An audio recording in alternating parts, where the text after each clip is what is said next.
নিখোঁজ শিশুদের দ্রুত খুঁজে বের করতে বাংলাদেশে চালু হলো প্রযুক্তি নির্ভর মুন অ্যালার্ট। দক্ষিণ এশিয়ায় প্রথমবারের মতন মেটার সহায়তায় চালু হওয়া এই ফিচারের মাধ্যমে ফেসবুক, ইনস্টাগ্রাম এবং মেসেঞ্জারে শিশু নিখোঁজের তাৎক্ষণিক বার্তা পৌঁছে যাবে সাধারণ মানুষের কাছে। সোমবার রাজধানীতে এর আনুষ্ঠানিক উদ্বোধন হয়েছে। রিপোর্ট করেছেন সবুজ মাহমুদ।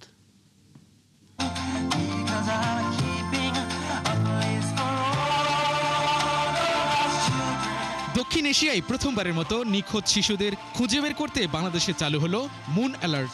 সিলেটের শিশু মুনতাহা হত্যাকাণ্ডের পর 1 লাখেরও বেশি গণস্বাক্ষরের ভিত্তিতে শুরু হয় এই উদ্যোগ। 3 মাসের পাইলট প্রকল্প শেষে এখন দেশব্যাপী চালু হচ্ছে মুন অ্যালার্ট।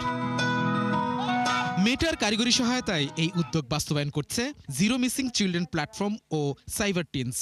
অনুষ্ঠানে উপস্থিত ছিলেন মেটার ট্রাস্ট অ্যান্ড সেফটি বিভাগের পরিচালক এমিলি ভেচার।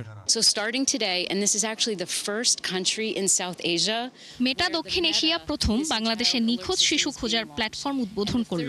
বিশ্বের 37তম। সরকার ও নিরাপত্তা সংস্থাগুলোর সাথে সমন্বয় করে আমরা কাজ করব।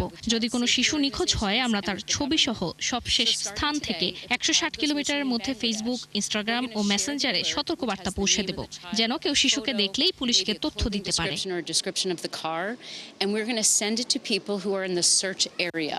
আয়োজকদের আশা, এর ফলে নিখোঁজ শিশুদের উদ্ধারে দ্রুত পদক্ষেপ নেওয়া সম্ভব হবে। আশা করছি আগামীকাল থেকে, আজকে থেকেই কোনো বাচ্চা যদি মিসিং হয়, আমরা সাথে সাথে অ্যালার্টটা জারি করে দিতে পারবো। সো আমরা একা কাজ করছি না, আমরা কমিউনিটির সাথে কাজ করছি, as a volunteer, police, human rights commission, আমরা সবাই একসাথে কাজ করছি। অনুষ্ঠানে অংশ নেন হারিয়ে যাওয়া শিশুদের পরিবারের সদস্যরাও। কেউ ফিরে পেয়েছেন সন্তান, আবার কেউ ফিরে পেয়েছেন তাদের সন্তান লাশ হবার পর। তাদের বেদনাদায়ক অভিজ্ঞতায় সেখানে আবেগঘন পরিবেশের সৃষ্টি হয়। এমন কোন রাত নেই যে রাতে আমার ছেলের জন্য আমি না কেঁদে পাই।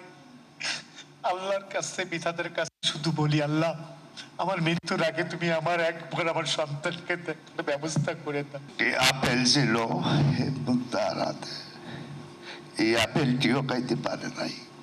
কে মারল মুনতারে? গৃহ শিক্ষিকা পাশের ঘরের মারিয়া ওই রান্নাঘরের খাটের ভিতরে নিচে রাখিয়া দিছে। আমার ভাতিজি নিশা, তার বয়স 6 বছর। গাতক করে যখন গ্রেপ্তার করা হয়, তার কাছে জবানবন্দি নেওয়া হয়, যখন সে নিশ্চিত হয়েছে সে মারা গেছেন, তারপরে তার হাত, তার পা সে ভাঙছে, ব্যাঙ্গের ভরে সে একটা বস্তার মধ্যে ভরে রেখে দিয়েছেন।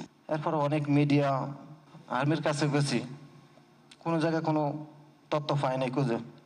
তবে আশ্বাস পেয়েছি আমি মনে এলাটে, ওনারা অনেকবার আমাদের ফোনকে আশ্বাস দিতেছেন যে আপনার সন্তানকে আমরা খুঁজে বার করব। নিখোঁজ শিশুদের নিরাপদে ফেরাতে প্রযুক্তি নির্ভর এই উদ্যোগে নতুন আশার বার্তা দেখছেন সংশ্লিষ্টরা।